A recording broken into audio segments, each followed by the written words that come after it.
Hello friends, आज हम बात करने वाले हैं स्विच केस के बारे में। कई बार क्वेश्चंस आते हैं कि स्विच केस से आपको कैलकुलेशंस करनी है अलग-अलग, डिफरेंट ऑप्शंस में। तो स्विच केस कैसे काम करता है? स्विच केस हम किसी एक वेरिएबल पे हम स्विच केस लगाते हैं जो उसके अलग-अलग इनपुट्स पे काम करता है। जैसे हर बार आप प्रोग्राम को रन करेंगे तो आप जो इनपुट देंगे उसके ऊपर वो कैलकुलेट करेगा। क्या आपने ऑप्शन सिलेक्ट कर रखी है? इसके लिए हमने करना क्या है, सबसे पहले वही हमारी हेडर फाइल चलनी है। हर प्रोग्राम को करने के लिए हमारा मेन वही है कि हमें हेडर फाइल चाहिए। उसके बाद हमें वही मेन फंक्शन चाहिए।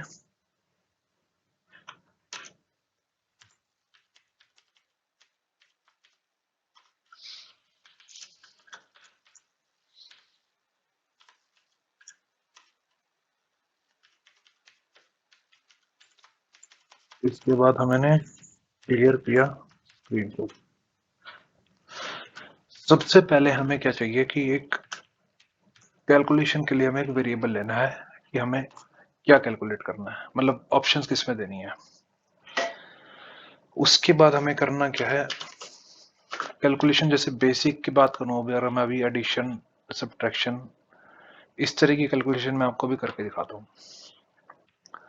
इसमें हमें कम से कम 2 वेरिएबल चाहिए और एक वेरिएबल चाहिए जिसमें हम आउटपुट को दिखाएंगे, ऐड करें जो भी करेंगे, मतलब एक्शन हमें जो लेना है वो आउटपुट हमारी इस तीसरे वेरिएबल में सी में आएगी। तो सबसे पहले हमें एक मैसेज देना है यूजर को कि आप इसमें जो भी है इनपुट दीजिए, कैलकुलेशन आपको क्या करना है।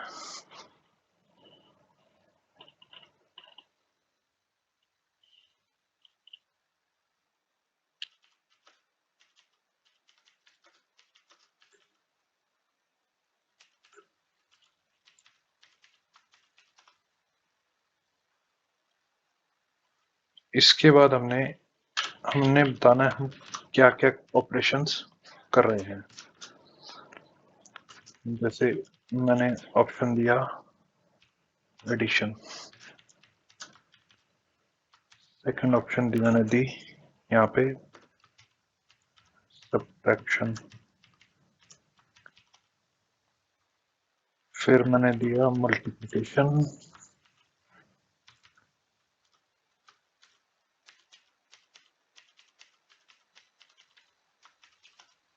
और मैंने दिया डिवीजन।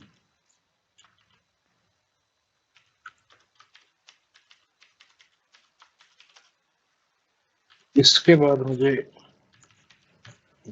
इसकी एक वैल्यू कैलकुलेट किया, कौन सा ऑप्शन मुझे चाहिए वो मैंने ले ली।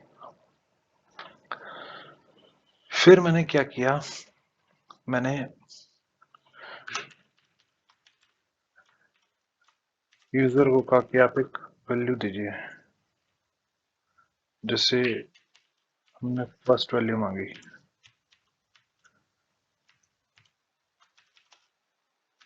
तो हम ए में हमारी फर्स्ट वैल्यू लेंगे और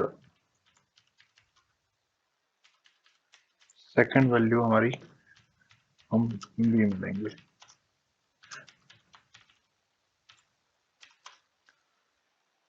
इसके बाद हमने क्या करना है, हमने स्विच केस को यूज करना है और हमने ऑप्शन जैसे हमने देनी थी कैल्क के ऊपर ली थी हमने, तो इसको यहाँ पे हमने पुश कर देना। अब यहाँ पे सबसे पहले केस 1 देंगे। 1 मतलब जो हमने जैसे यहाँ दिखाया 1, तो हम कोई 1 प्रेस करेगा, ये इस 1 से हम कैलकुलेशन करेंगे। जब कोई 1 देगा तो हम 1 पे हमने दिखा रखा एडिशन करेंगे हम। तो हम सिर्फ ये करेंगे C equal to A plus B और हम प्रिंट कर देंगे C को। या फिर आप कुछ ऑप्शन में सकते हो, मतलब कुछ स्ट्रिंग प्रिंट करा सकते हो मतलब। इसके बाद जो इंपॉर्टेंट चीज है वो हमें ब्रेक करना है यहाँ पे हमारे ऑपरेशन को। सेकंड केस 2 के अंदर भी हमने वही करना, हमने पहले एडिशन लिया था, अब हम करेंगे a माइनस बी और प्रिंट करा देंगे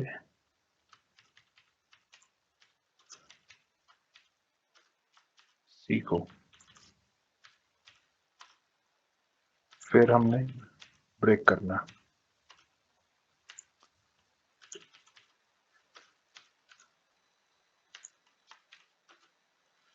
इसके अंदर हमने कराना है a मल्टीप्लाइड बाय b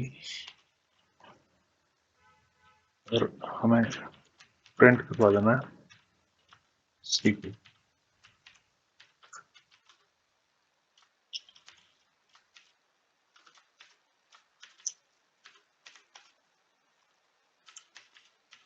फिर हमने ब्रेक करना।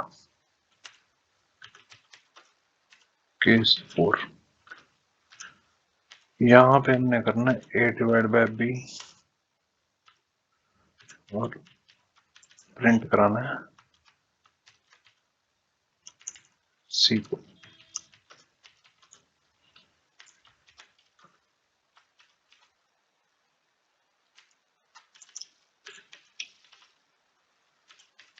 फिर हमने ब्रेक करना।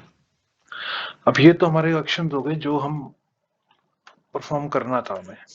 अब मान लीजिए कोई भी 1 2 3 4 के अलावा कोई कुछ और एंटर कर देता है, जैसे 5 6 7 8 कुछ भी वैल्यू, जैसे 50 40 कुछ भी एंटर कर दिया, तो हमने क्या करना है?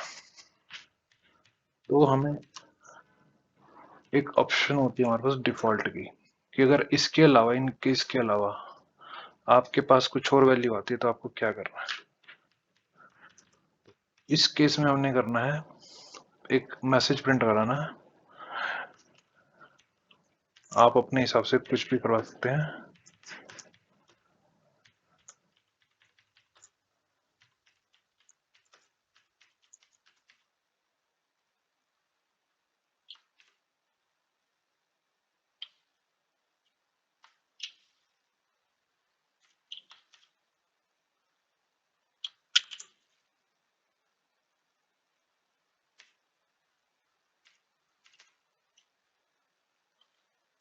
इसके बाद आप मतलब कुछ भी कराइए। ये स्लैश एन भी जो है हैंडल का ही काम करता है, ये एक ही चीज है।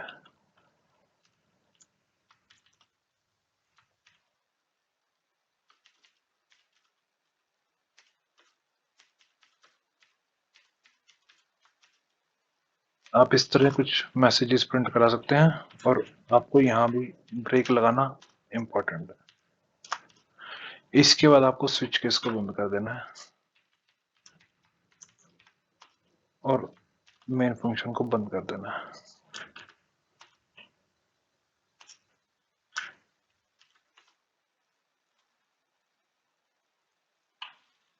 अच्छा ओके, एक सेकेंड।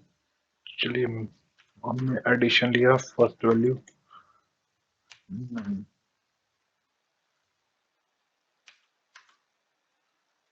940। थोड़ा सा इसको करेक्ट करते हैं ऊपर।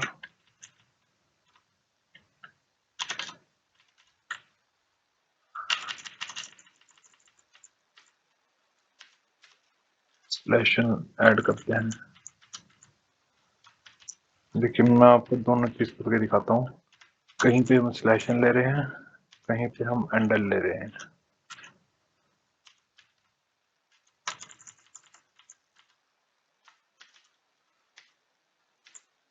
सब जगह लाइन एंड होगी।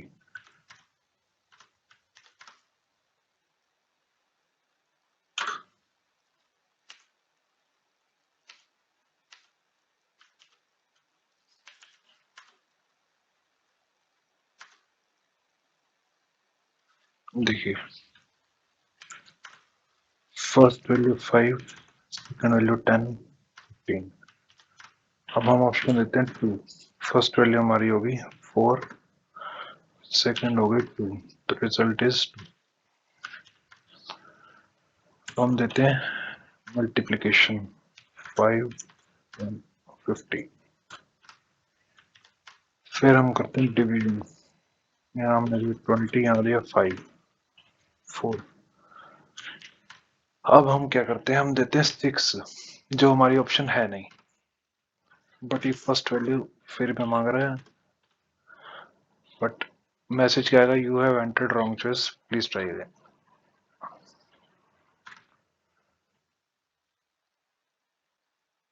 तो ये आपका स्विच केस इस तरह से काम करेगा, आपको पहले ऑप्शन देनी है, फिर केस के अंदर जिसमें आप कंडीशन मतलब आप वैल्यू ले रहे हैं ऑपरेशन की, आपको स्विच के अंदर लगाना है, फिर आपको केस लेना है।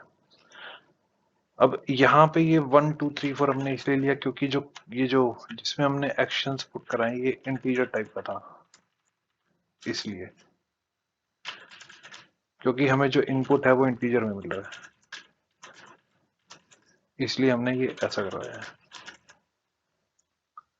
इसमें आप कुछ भी एक्शंस परफॉर्म करा सकते हो, आप अपने मतलब रिक्वायरमेंट के ऊपर, आपको कुछ कैलकुलेशंस मतलब कुछ और तरह की कैलकुलेशंस करानी है तो आप अलग अलग, जैसे ऊपर एडिशन सब्ट्रैक्शन ना करके यहाँ पे आप कुछ और भी कर सकते हो, जैसे आपको फैक्टोरियल निकालना है तो आप यहाँ पे फैक्टोरियल का कोड डाल सकते हो तो वो करेगा 1 पे, और आप कुछ कैलकुलेट कर सकते हो, अलग अलग केस पे अलग अलग वो काम करेगा। इसका भी मैं अलग अलग का जैसे, लेकिन वो कोड काफी लंबा हो जाएगा, जैसे आपको 2 3 तरह की कैलकुलेशंस करनी है, वो थोड़ा प्रोग्राम लंबा हो जाएगा और कुछ नहीं है।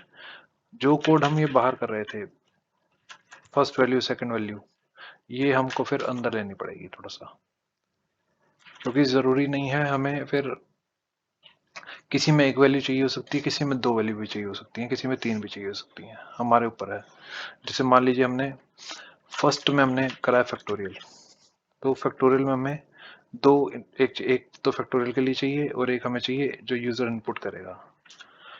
दूसरा मान लीजिए हमने फाइबोनाची किया, तो 2 डिफॉल्ट वैल्यू और एक हमें चाहिए कि उसकी लेंथ, तो 3 वेरिएबल वहां हो गए हमारे। तो यहाँ इस कोड की जरूरत नहीं होगी, जो फर्स्ट वैल्यू सेकंड वैल्यू, हमें हर केस के हिसाब से ये सब कुछ करना पड़ेगा। तो जो प्रोग्राम हम फैक्टोरियल का जो लिखते थे पूरा, वो हमें केस के अंदर लिखना पड़ेगा, मतलब पूरा जैसे हेडर फाइल्स वगैरह तो नहीं, लेकिन हाँ जो लॉजिक है मेन इंटरनल लॉजिक, वो हमें पूरा यहाँ पे लिखना पड़ेगा, तो हमारा काम हो जाएगा। आप ये सब चीजें एक ही प्रोग्राम के अंदर भी कर सकते हो। अगर किसी को इसमें डाउट है तो आप मेरे से पूछ सकते हैं कमेंट सेक्शन में, मैं उसके लिए एक वीडियो बना दूंगा। थैंक यू स्टूडेंट्स, आज के लिए इतना ही, मिलते हैं फिर।